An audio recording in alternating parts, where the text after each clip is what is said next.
Have you ever met someone and thought their job sounded cool? Or perhaps you're wondering how you can get to a position that doesn't seem to match any of the qualifications you have at the moment. Well, if so, this podcast is for you.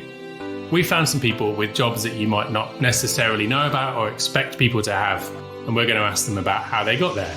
Welcome to What Do They Do? A podcast about jobs and how people got them.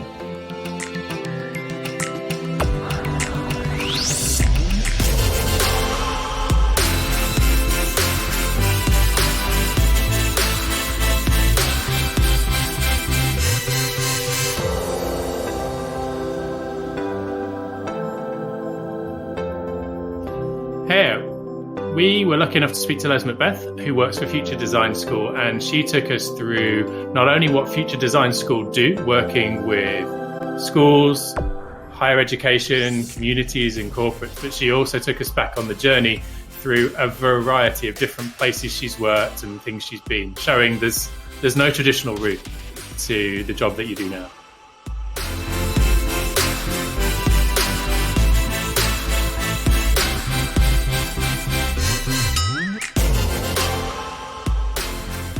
Welcome to our next episode of What Do They Do? Today, we're joined by Les McBeth, and I'm here with Ben as well. So Les, without further ado, tell us a bit more about you. Hi, I'm Les McBeth, and I'm the Director of Special Projects at Future Design School, where I design programs that help educators and school leaders to embrace their inner experience designer and evolve their practice to put students and real-world learning at the center.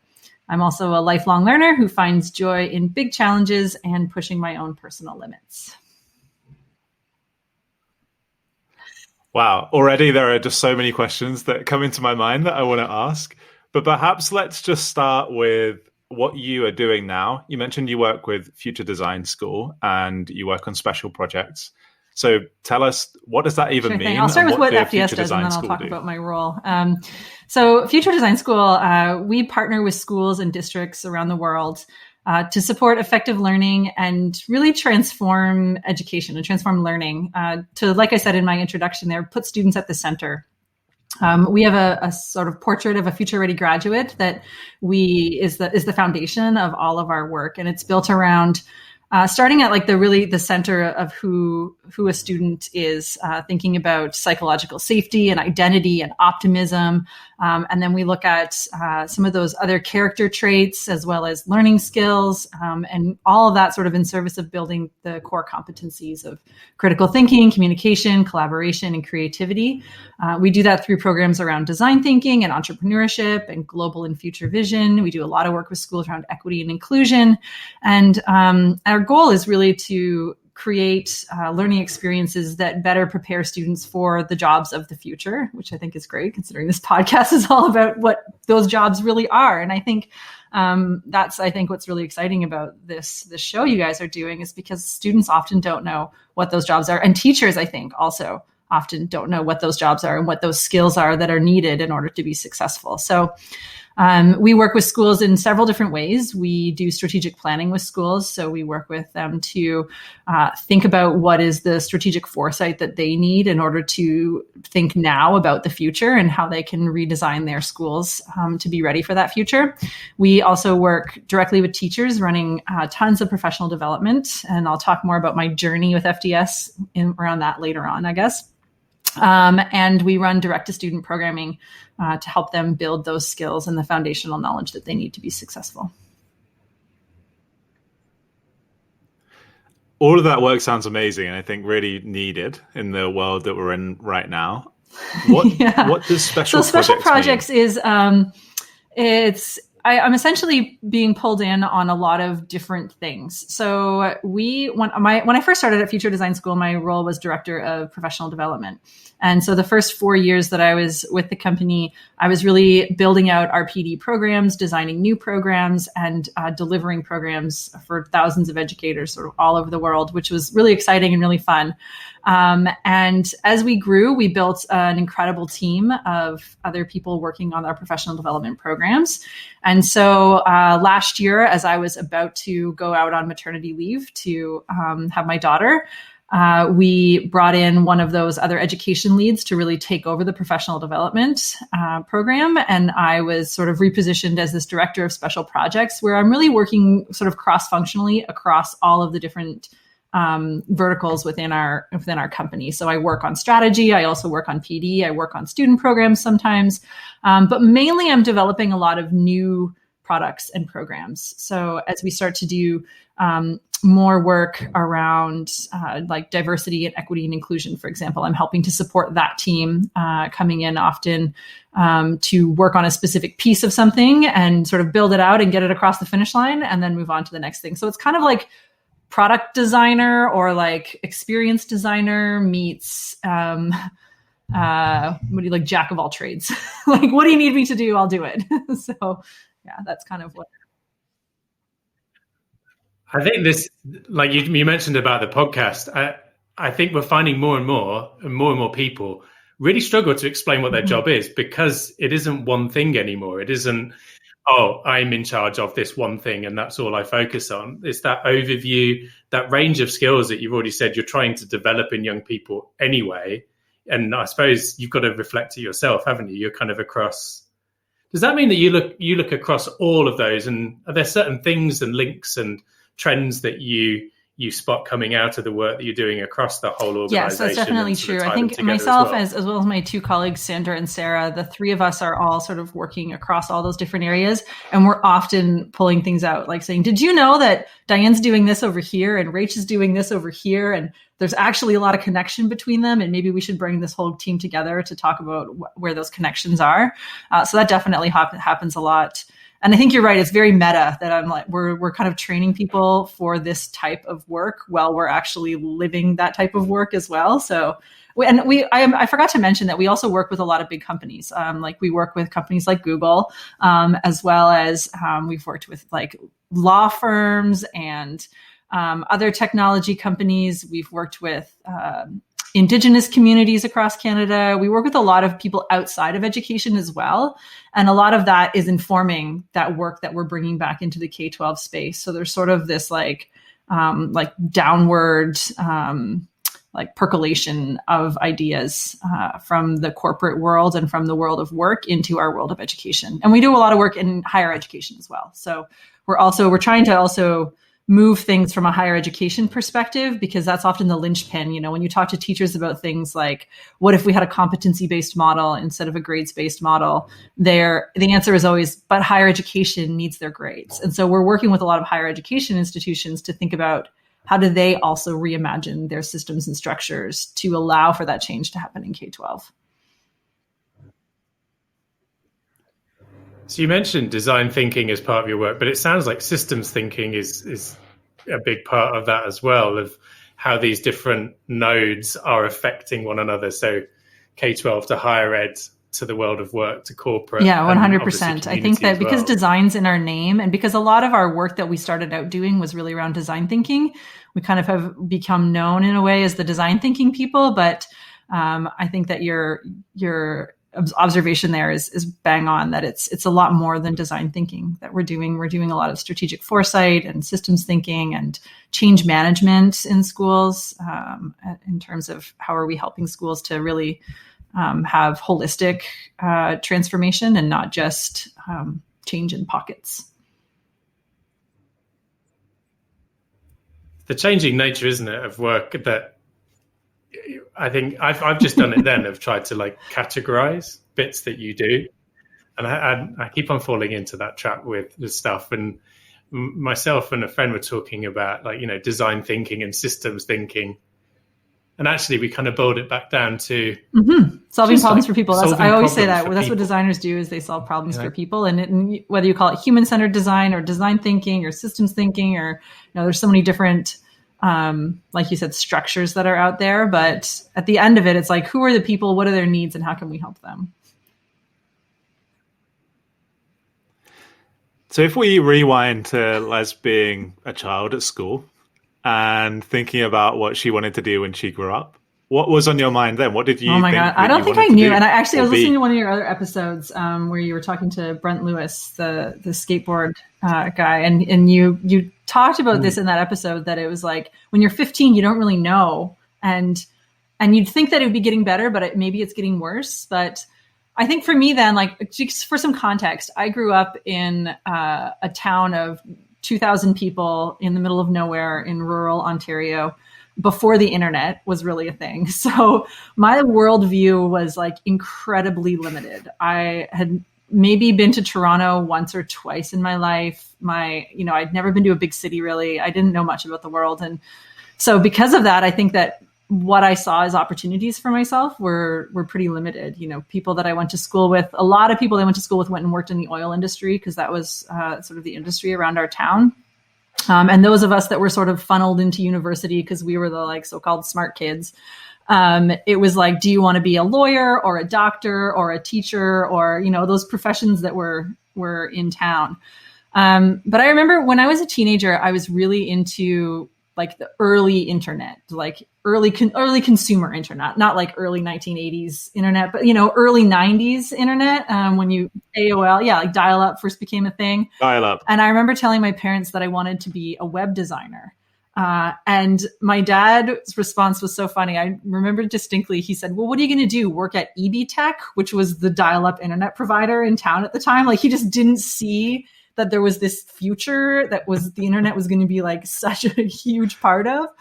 And so I kind of was discouraged and thought, okay, well, maybe that's not really an option for me. And so I was really interested in the arts, but I was also really interested in athletics. I got really good grades, but I was a terrible student. Like I skipped class and went to the beach. I never studied for tests. I just, didn't really I was more interested in life outside of school than I was interested in what was happening in the classroom for the most part. And so to me, like the arts were kind of discouraged. It wasn't like an area that was encouraged. So I decided to go into kinesiology as a career option because I think because I had a really influential anatomy teacher in high school and who really empowered me to be a leader and also it was like a hard program to get into. And I felt like that's what I needed to do. Like this is a difficult thing, so you need to go and do that. And then, of course, I changed my mind like 7 times. Just put my hand up and like say stupid question like that. Kinesiology? Yeah. Kinesiology is the study of human movement. So it's basically like the science of phys ed. So I was really into athletics and sports. And so it was kind of like that's what a lot of the kids who were into athletics did. They went and you become like a physical therapist or a chiropractor. And that's kind of what I had in mind. I was like, well, maybe I'll be a physical therapist or a chiropractor. And if that doesn't work out, I'll be a gym teacher was kind of like what I was thinking when I went into school. And what actually happened? You chose that course. You did it because it was hard. And what happened at the other end of it? Well, I never made it to the other end of it. So basically in my first year university was kind of like, just figuring out like what life was like outside of my small town. That was like, it was massive culture shock for me. And then I started to realize that sort of my kinesiology courses were all a lot of like rote memorization and multiple choice tests. And I was doing well, but I didn't find it very stimulating. And then I started taking these other courses as electives in social studies and in particular in art and design and art history. And I just really loved the debate and the discourse and these kind of like big ideas that we were tackling in those classes. And around the same time, I actually started working in the career center on campus. And when I wasn't working, I was like a marketing associate or something, and I was helping them to promote their programs. I would spend time in this like sort of what now is probably like a pretty ancient sort of take on like a career explorer. I can just imagine like the interface was very like early 2000s on this thing. And I remember coming across a job that was called art director. And I was like, that's a job? You can be a job where you direct art? Like, what does that even mean?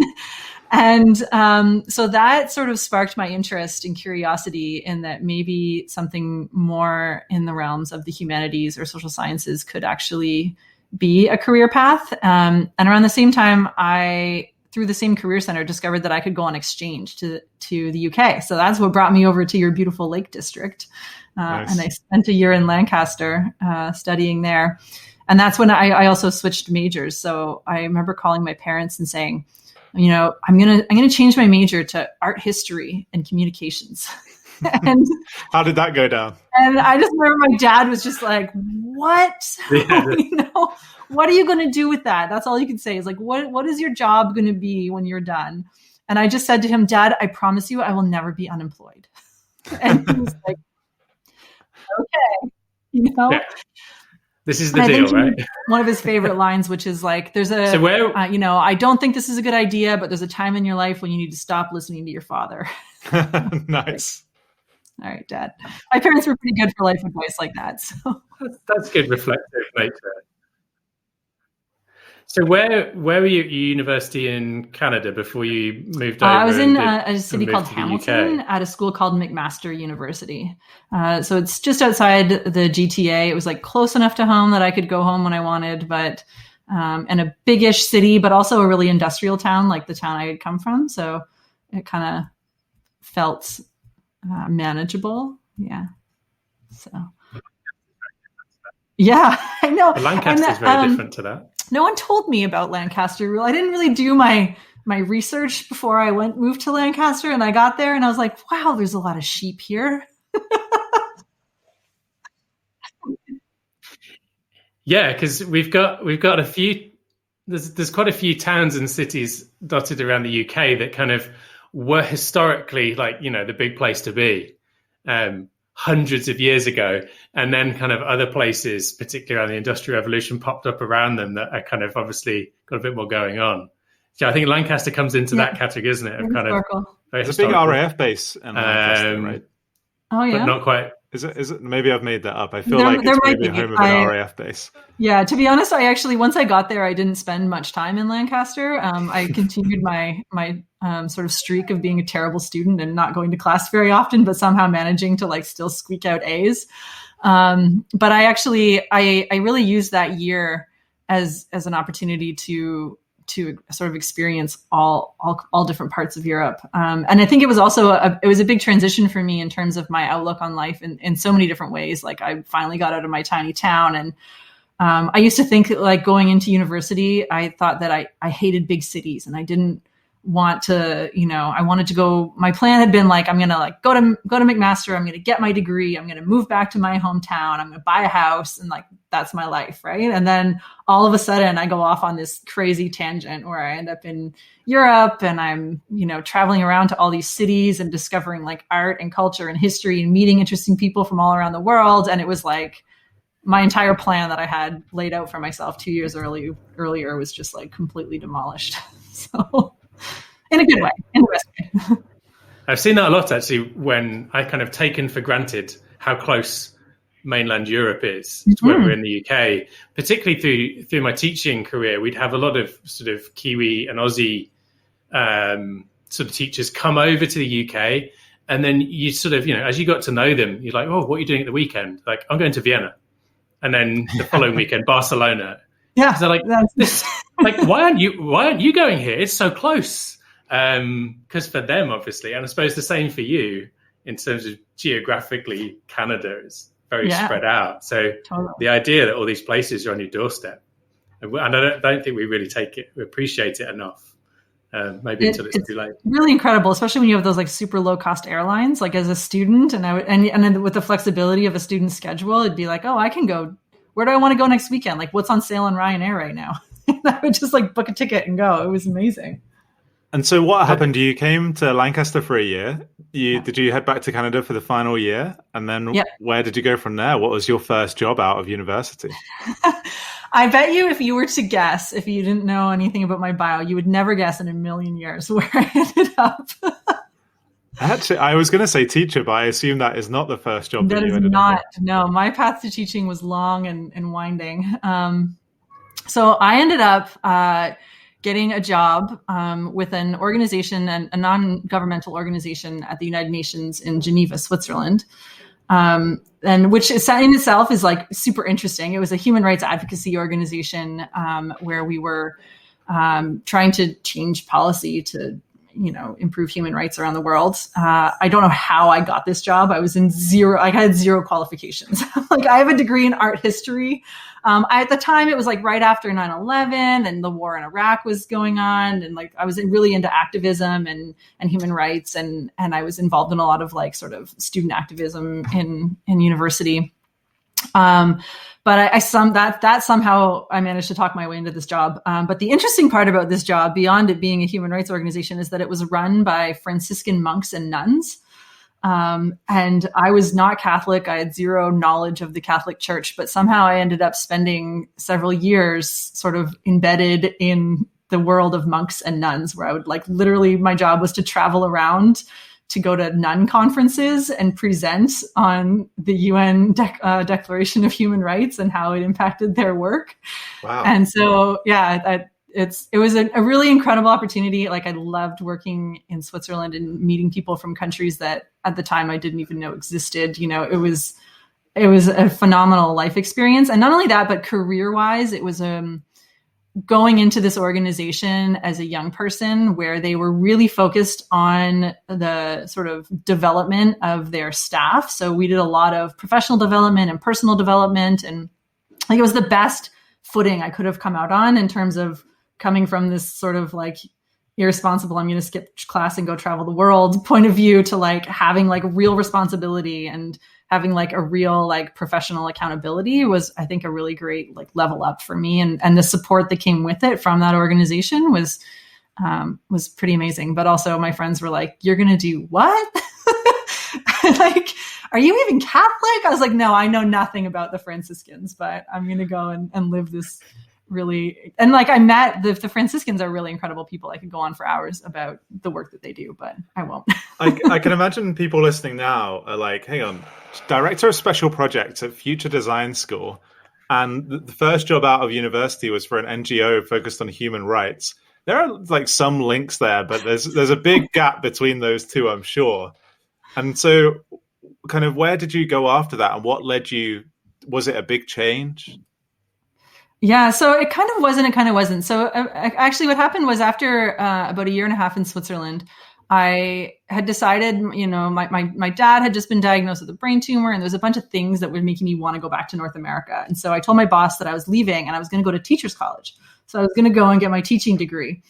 And Father John Quigley, who was my boss at the time, said,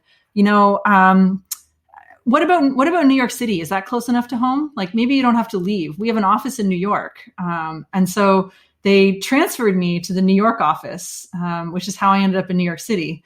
And they gave me a place to live. It was an abandoned convent in Spanish Harlem, where I lived with three of my coworkers.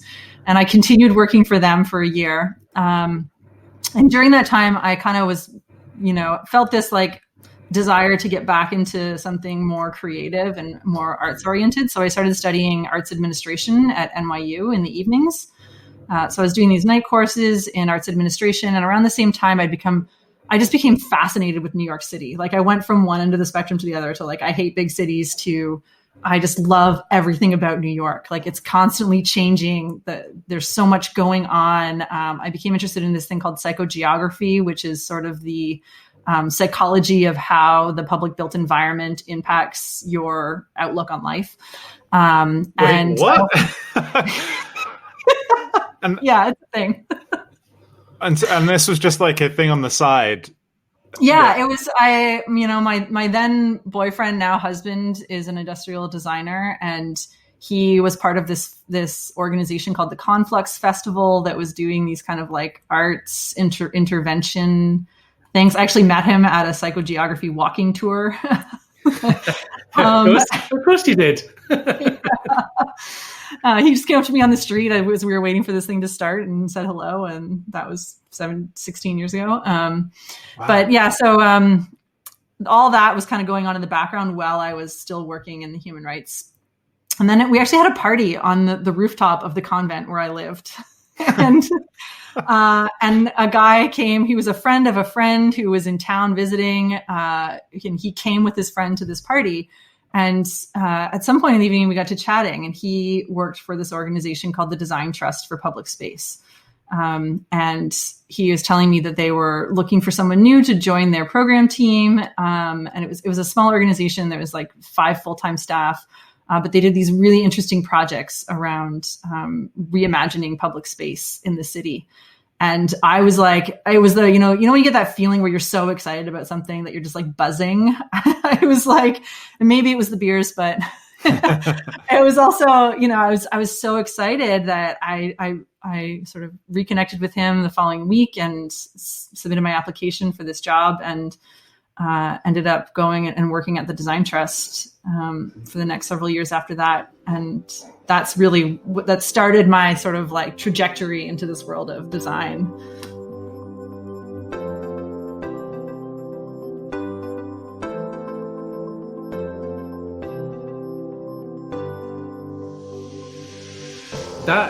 There's a lot of things in there that are really, really fascinating. I mean, many, maybe for another time. But how you've got those jobs and made those connections. So obviously, like the job in Geneva, where you didn't necessarily have any of the boxes that you would think you'd need to tick for it. And then again, by sort of saying, I've got to move back to North America, and obviously a bit of serendipity around how's about New York, which obviously leads to then that party and those connections. I think that's really fascinating for me, especially for young people who are trying to sort of figure out a route in an ever-changing world. Network, like reaching out to people, having conversations with people.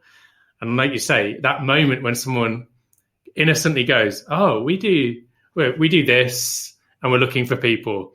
And they like throw it off the cuff, but you're thinking, that sounds like the most incredible thing I could ever do. Those opportunities, those little network things are really fascinating. And you sort of wonder like what the route is for young people to kind of find those, other than living in a convent and having a party on the roof. Yeah. It's funny because as a kid, my dad had this saying that he always used to say to me all the time. I was actually, hard to believe this, but I was like painfully shy as a kid and mostly afraid of everything. And to be honest, I still am afraid of most things, like including like squirrels and butterflies, but that's a whole other topic for a different podcast. But my dad used to say to me all the time, walk in like you own the place. That was like when I was going somewhere where I was feeling like unsure, he'd always just be like, walk in like you own the place, Les.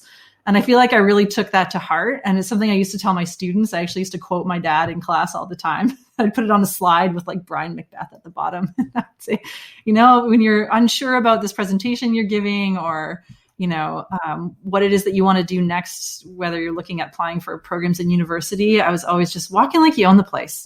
Half of getting anything that you want is acting like you should get it in a way, It's really, really interesting. I think we talk a lot about imposter syndrome on this podcast. It comes up often where, the feeling that you're going to be found out, that you're a fraud, that you don't deserve to be doing what you're doing because you're not qualified, or any number of other reasons.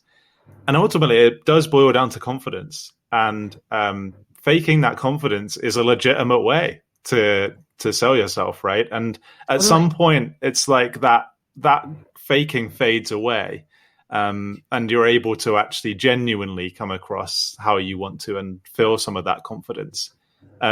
And there will always be times, I think, where you have those moments where you kind of regress almost and feel a bit shy. And it is just that kind of reminder of, no, I can do this. Even though I don't tick all of the boxes, that doesn't mean I shouldn't at least put myself out there or ask the question or be considered, because I've got other things to bring. I love that. Walk in like you're in the place. I feel like that's really going to stick with me now. Yeah. And I think a lot of it's about growth mindset too, right? Is that, I might not be able to tick those boxes now, but having the self-efficacy to believe that you can learn those boxes, or that you have the ability to grow and to be successful. And that comes from, like, I think small increments, right? Like trying one thing that's out of your comfort zone and finding success, and all of that research that Albert Bandura has done around those like small wins really add up to greater success, and that confidence grows and builds, and those zones of proximal development that we talk about in education. I think so much of that plays into how you build that confidence over time. And then the commitment piece too. The other thing, another quote that I often said to my students that came from my parents is my mom's favorite saying was, you sign up, you show up. So it was like, if you say you're going to be able to do these things, like you got to follow through. You can't, say I can do these things and then show up and fail. You've got to like. Yeah. Integrity, right? It's just really key. Do what it is you said that you're going to do. Yeah. I think there's one other part to this, which is the person on the opposite side being open-minded enough to want to accept someone that doesn't tick all of the boxes. And I hope that in all the work that you're doing, for example, and working with schools, that we're creating those people that will be open-minded to that, because they'll think of themselves. And I've certainly always tried to keep an open mind, thinking about all the opportunities that I've been lucky enough to have been given by someone ultimately. Like someone's made a choice to choose me for this job or for this contract or this particular thing that I'm working on. And so always trying to kind of pay it forward, if you like, and thinking, oh, I need a photographer for an event. Well, I could just Google someone that's like the biggest person that's already out there. Or what if I give this person that I know who's really trying to get into photography right now, like an opportunity to come along and do an event? And that might help them then with the next step or with their confidence even to go out and do this further. I was also making me think about job applications, when it's like the job description, and it lists everything. And to most people, you look at it and go, well, I haven't got a chance. I've seen a few interesting and sort of left field job descriptions, but that's I'd love to see a bit more or find out a bit more about that space. Yeah, so I think it goes back to a lot what we talk about with students, right? And how so much of it is about it's not about hard skills. It's not about like, and this is one of my things when we talk about education, and a lot of work we do at Future Design School is shifting the conversation from just content to what are the attributes that you need to be successful. And I think the same goes when you're applying for jobs, right? Like what are the characteristics of an applicant that will make you successful? And being open-minded and optimistic and learning how to learn. Like I worked at a school. Eventually I became an educator. We haven't even got to that part of the story yet. But working in a school where a lot of our students, there was a lot of neurodiversity in our school, and not all students learned the same. And our big focus for us was learning how to learn. How do we teach kids how to, if they don't have the skills now, how do they develop those cognitive skills to be able to learn new things as they go through life, and to be a lifelong learner and always kind of push themselves and try new things. And I think that's, whether it's looking for or applying for a job, or whether it's the way that we assess kids in school, it kind of goes back to the same thing, right? We often have this checklist of like, these are the things that you need to do. And we're not looking at, what is the process that you're going through in order to get there. Something that came up in the Brent interview that you mentioned earlier was his use of skateboarding with these young kids to show you've got loads of resilience. And do you know how I know? Because you have been working at that trick for months and months and months, and you've broken a few teeth out along the way. So, don't tell me you can't do anything, because I've seen it, and getting them to reflect on, I see what you mean. Like I do have a bit of staying power, even though I didn't think I did.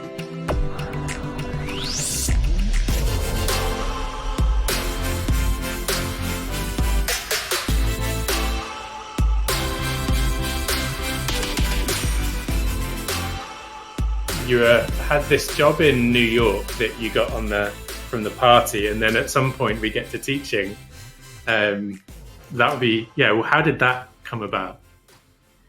Yeah, so I was with the Design Trust for several years, and what we did at the Design Trust is we put together teams of architects and designers and policymakers together with community agencies and community groups, and sort of like city agencies and community groups to solve problems in the public built environment. And we took the public built environment very broadly, like everything from the taxi as being an important part of the public built environment in New York City to actual public spaces. And in 2008, we were working on a project called Reinventing Grand Army Plaza that was literally redesigning a huge public plaza that's at the sort of top of Prospect Park in Brooklyn.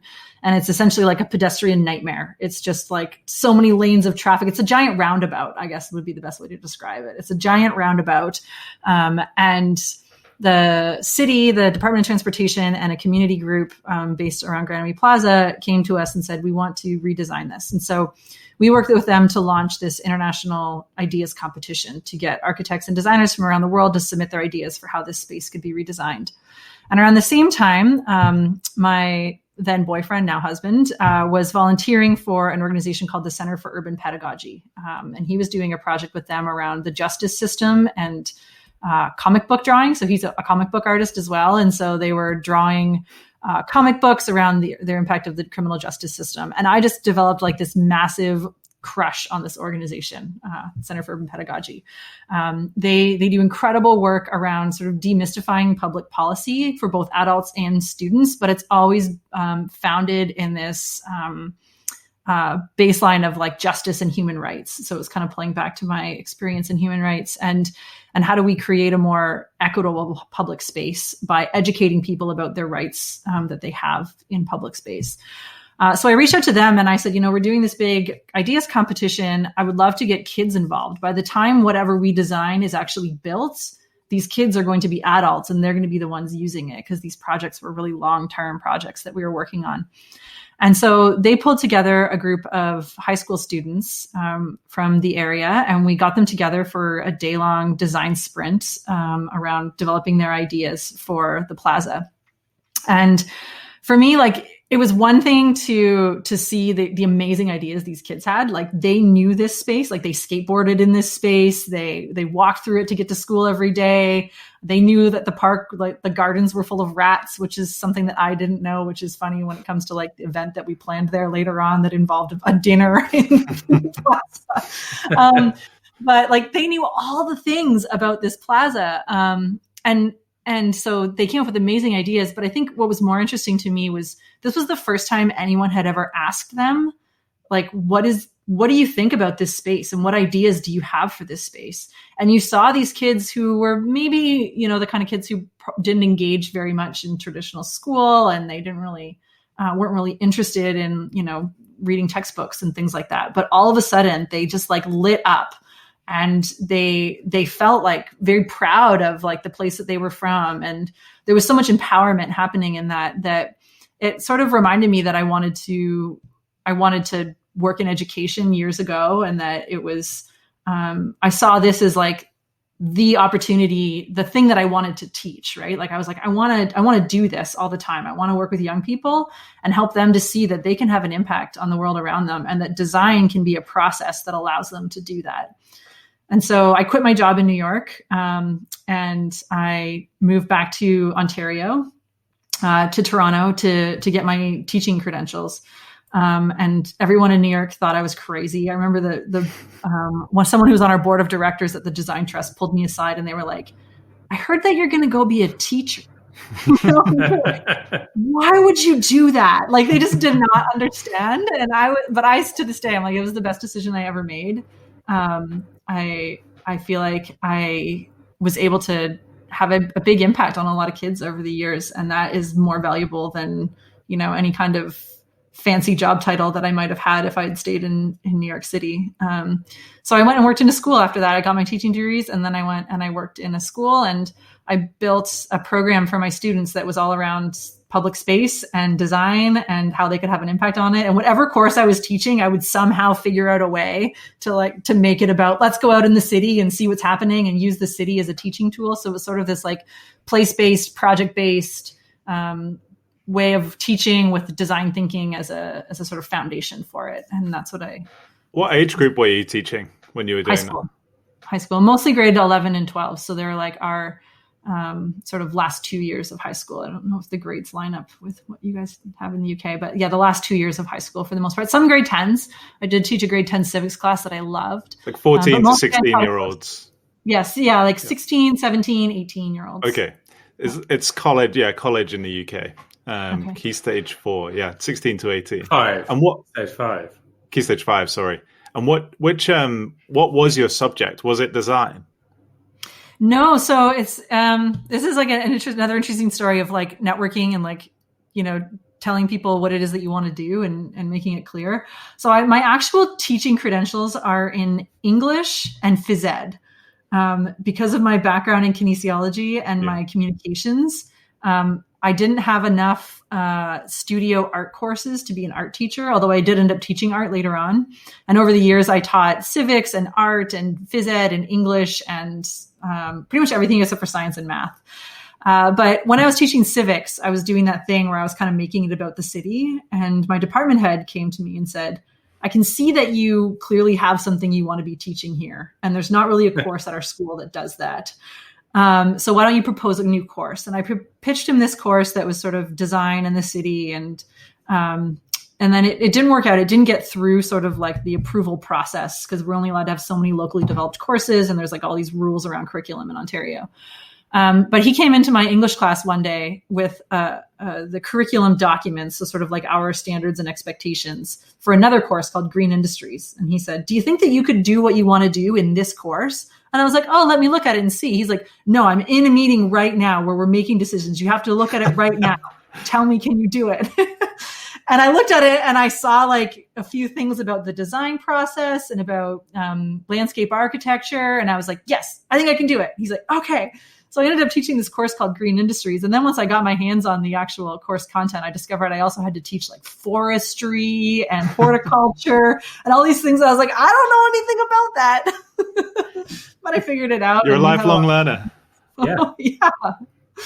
Yeah, I became obsessed with trees for a whole year. My husband drove me crazy because all I talked about was trees. I'm like, did you know this about trees? Sounds like a pretty open-minded boss or colleague who sees that you're sort of trying to nudge the curriculum in a direction that you're really passionate about and say, let's find a way to really tap into that. That's not, I don't think that's everyone's experience. No, I attribute like 90% of my success to the people around me who enabled me to do things that I wanted to do. 100%. Ben and I kind of recently did a recap where we touched on some of the themes that have come up through all the different interviews, and a person or certain people seem to come up quite often. Like there's a person in particular that caused the turning point because of something they said or did or the way they supported someone. Mm-hmm. For you, is there anyone in particular, one point like that colleague, for example, or someone earlier in the design trust or in the original role in Switzerland that kind of stands out as a person? I think for each one of those roles, there was someone who was like that, like my first boss in Switzerland who took a chance on hiring me because I spoke well in an interview. My boss at the Design Trust was a woman named Deborah Martin. And I still to this day say sometimes I'm going to put on my Deborah Martin hat right now because she was just like brilliant and so confident and like didn't take shit from anybody. And so sometimes I put on my Deborah Martin hat. And that colleague who was my department head at the time, his name's Garth Nichols, and he's still a close friend. And we collaborate on a lot of projects in education. And he was definitely someone who opened doors for me. He's also the person who introduced me to Future Design School. So after several years at Greenwood, the school that I was teaching at, he had moved on to another school, and he had met Sandra Nagy and Sarah Prevet. Sarah Prevet's the founder of Future Design School. And he had done a project with them. And when he told me about it, I had that same sort of buzzing feeling that I had when I met the Design Trust folks, where I was like, they're doing what I want to do. And around the same time, I was in the Google Innovator program. And that was my big project for the Innovator program, was how do we empower teachers to help students solve real world problems. And so he sort of sent them actually my Innovator project. And that was sort of the opening to meet with them and start talking about, they were sort of in the nascent stages, like they had been around for about 6 months at the time as an organization. And they were kind of figuring out what the business model was going to be and like what the plan was going to be. And I sort of came along at just the right time and joined the two of them at the very beginning, and off we went. So you mentioned there the Google Innovator program, which is probably something we should talk about as well, because obviously So did you apply for that as a teacher then when you were in your school in Canada? Yeah, so I was teaching and I heard about it. I can't even remember. I think I'd been to another like Google PD session or something, and I'd heard about it. And I just kind of like figured, why not? I'll throw my hat in the ring and see what happens. So I should probably sort of fill any listeners in who are like, Google what now? So actually, Dean and I met at a Google Teacher Academy, as it was called, in 2013 in London. And it's where teachers can apply, gather together, kind of organized by Google for Education to come together and kind of take on some problems and come up with some ideas to kind of take back into their schools and things like that. But you said you attended one. Since then, you've gone on to lead the design aspect of those Innovator Academies across the world.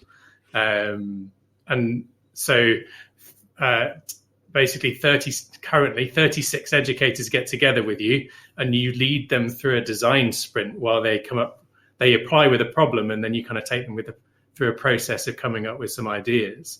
How did that come about from being an attendee to kind of essentially leading the show? Yeah, it was again one of those sort of just, I think, fortuitous things, and again, people enabling and trusting in me in a way. So I attended the very first one where it had been rebranded as the Innovator Academy in Mountain View in 2016. And I got so much out of it. Like it really was a life-changing 3 days for me. It, changed my trajectory in so many different ways. But one of the things that after it happened, essentially, I filled out the feedback form in terms of, what did you like about this? What do you think could be done better? And I said, my feedback was, I really loved the process of trying to coming with this problem and trying to solve it. But I think that there's actually some design thinking structures that could be applied to this that would make it better. And so Wendy Gorton and Michelle Armstrong, who at the time were involved in that Mountain View 2016 program, reached out and said, let's get on a call and chat about it. And so we got on a call and I kind of chatted through some of my ideas and said, this is what I think we could do. And then they invited me to come to Toronto 2016 later that year and said, well, we're already in Toronto. You're in Toronto. Why don't you come and run us through some of these protocols that you're talking about? And so I showed up and I did it, and I guess it worked because then they invited me to come back to the next one and so on. And then it just kind of became an ongoing thing where I was the design coach. It was always something that I was doing kind of like outside of Future Design School. I was also really fortunate that Sandra and Sarah at Future Design School were like, yeah, like we're going to give you this space and this time off to go and do this sort of passion project that you have. Because at the time it wasn't directly linked to our work at Future Design School. Although since then, Future Design School has done a ton of work with Google on a lot of other projects and working with school leaders and with teachers, and also in the higher education space as well. We've been working a lot with the higher ed teams at Google recently. I think that basically shows the importance of always leave feedback.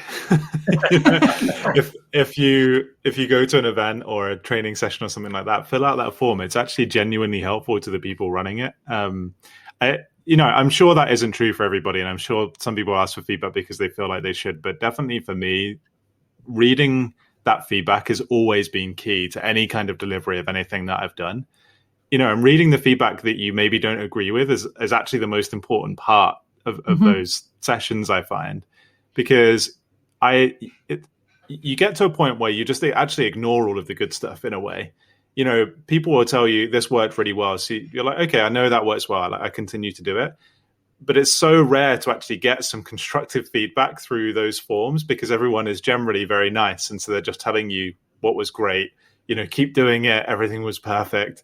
And so to get those little tidbits of info that are constructive is really helpful. And ultimately for you, that did end up changing like your trajectory, like you said, and what you do just by leaving some honest feedback. So are we relatively up to date now in terms of that journey from work? Yeah. From your studies where you are now.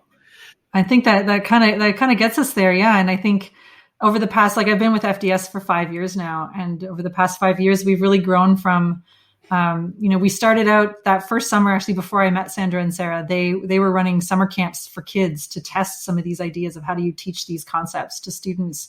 And we've grown from those initial summer camps into, doing a ton of strategy work and really thinking holistically about school transformation beyond just getting young people to solve meaningful problems. Although I think that does still remain the kind of the heart behind a lot of our work is empowering young kids to go out and have an impact on the world right now. And that's, I think, what drives me now in terms of our passion is helping kids see that there are a lot of ways that they can impact the world, and they don't need to wait until they're grown up and they've gone to university and until they can have a big impact on the world around them. And that's really what drives our work at FDS is creating a more student-centered learning environment that really reflects the diversity of kids in our schools, as well as the diversity of experiences that we think kids need to have in order to be successful. And it's not always just getting straight A's on the tests, but rather those other skills that have really led to probably the success of a lot of the people that you've interviewed on this show. Being adaptable and flexible and problem solvers. And that's what we keep hearing from industry is we need people who can solve problems in teams. That's like the most important thing. So.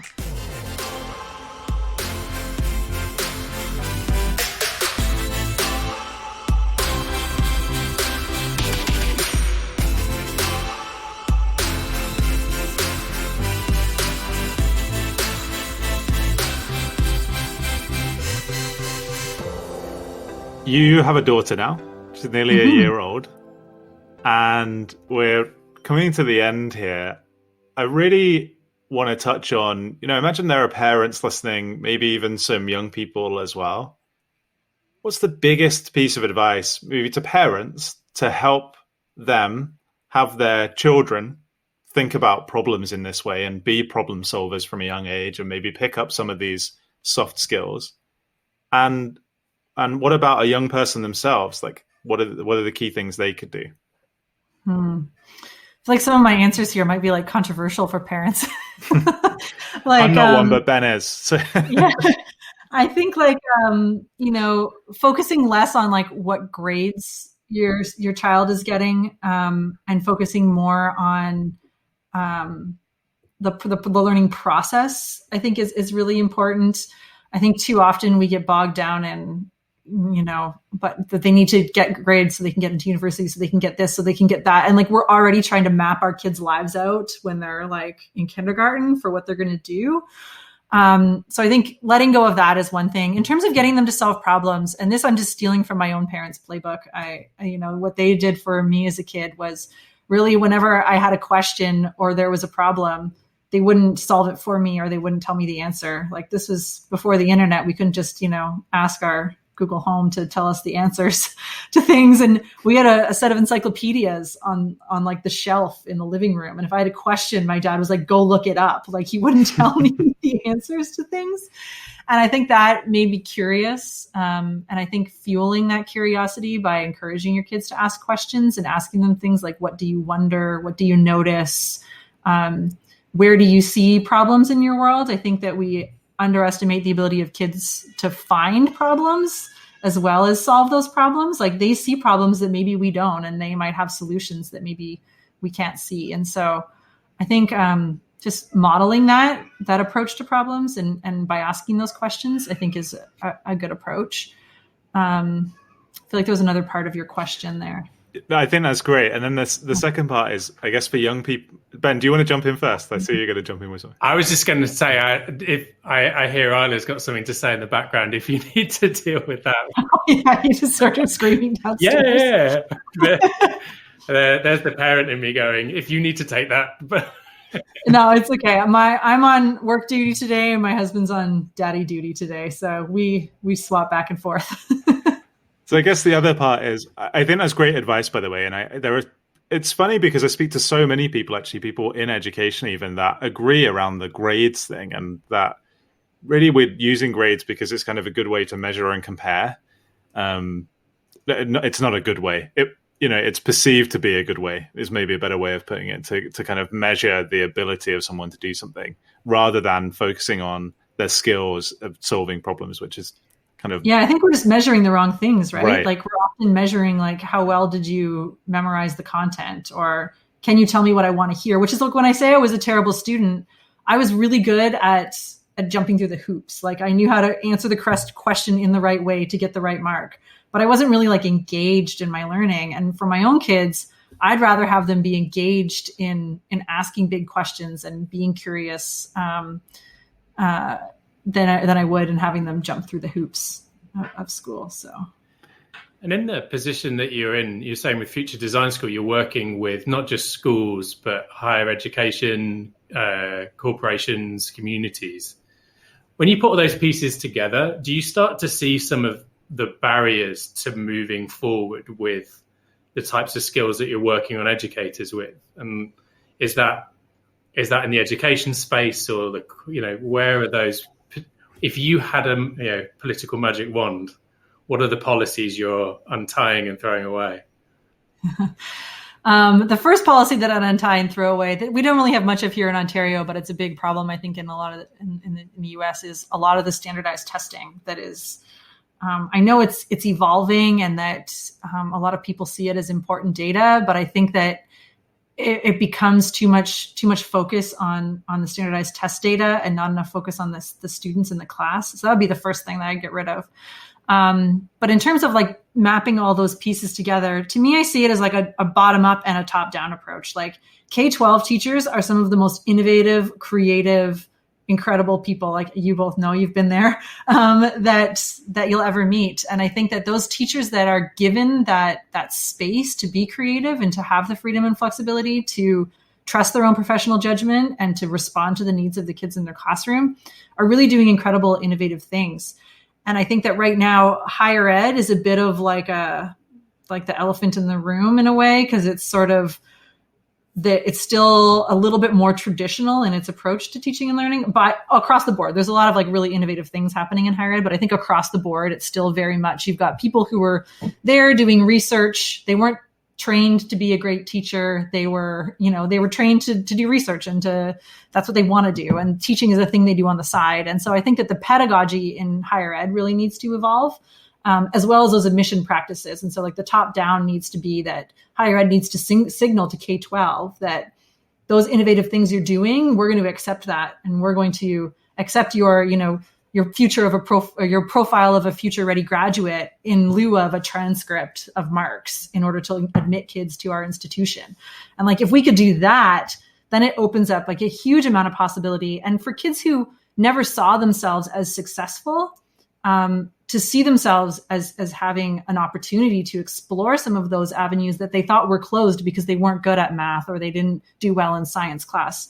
If admissions to university were based on a more holistic model, you might find opportunities for some of those kids. And then same thing with the workforce. Like, let's take higher ed out of the equation and think about, how do you have a pipeline that goes straight from kids who are super curious and creative going into really innovative industries and saying, we're not going to require you to go through that 4-year degree if that degree is not actually giving you any relevant skills that are going to help you in this profession. Like, why do we place so much value on this 4-year degree, and how do we break that up and think differently about that? Wow. I, for one, am looking forward to the day Les McBeth is Minister of Education in Canada. I can imagine there are a lot of people kind of nodding their heads along as they listen to this, because it feels like sometimes we continue to do things just because it's the way they've always been done. And one of the challenges is, change is hard, right? And so the more often you change things, the more difficult it seems, but that should never be a reason for not doing it. Just kind of reflecting on your own journey, Les, you could never write that or predict it or pick it as a journey you were going to go on, like with a goal of, I'm going to work for Future Design School, because, when you start off, that doesn't exist. Like you said about, I want to be a web designer, and the concept of that being a thing was just a little bit hard to grasp at that time. So it kind of feels like, again, and we've got this previous guest as well, plotting out a journey for oneself is probably just a waste of time and just something that you'll just frustrate yourself with. And it seems that just taking opportunities and speaking to people and building connections and just kind of, and like you said with your dad's quote, walking like you own the place. Though I feel like there's a combination there of walking like Deborah and own the place is probably the ultimate version of that. That's kind of my takeaway, I think, of this one is that just embrace the opportunities that lie in front of you, and so be it, whether they take you in one direction or the other. It seems to be those little spark moments, that the little deviations you weren't expecting, that have kind of led to lots of different interesting things. So yeah, that's kind of not really a question, just more of a reflection on going back to my own 6 and 9-year-old and maybe sort of making sure they feel comfortable in just kind of exploring things. Oh, I was just, I was going to say, I this is probably the fluffiest thing you'll hear me say, but I always refer to it as being open to the universe. Ooh, that's going on the Instagram post, that is. It's interesting because I was going to just kind of tack on to the end of what Ben had said there and basically say, I think a key part of that is maybe not plotting a journey for yourself, but being open to your values, your opinions, your needs and wants changing over time. And that you might also just have your heart set on what your objective in life is, which also works. But I think being open to the fact that can change is also okay. And that in itself isn't a failure. It's actually part of that growth mindset that you mentioned earlier as well. It's been really great to talk to you, to find out about all the work that you've done in Future Design School and your work with nuns and monks. There's a part of me that really wants to get more into geopsychology. Psychogeography. There we go. Close enough. You can start by knowing what it is. Start by getting it right. So I feel like I'm going to go and read a new Wikipedia page now to get a quick look into that. But thanks so much for your time today, Liz. It's been great to catch up and find out more about your journey. Thanks so much for having me. I hope that other people listen to it and it helps them to own their own narrative and push themselves out of their comfort zone and try new things. So. Awesome. Thank you so much.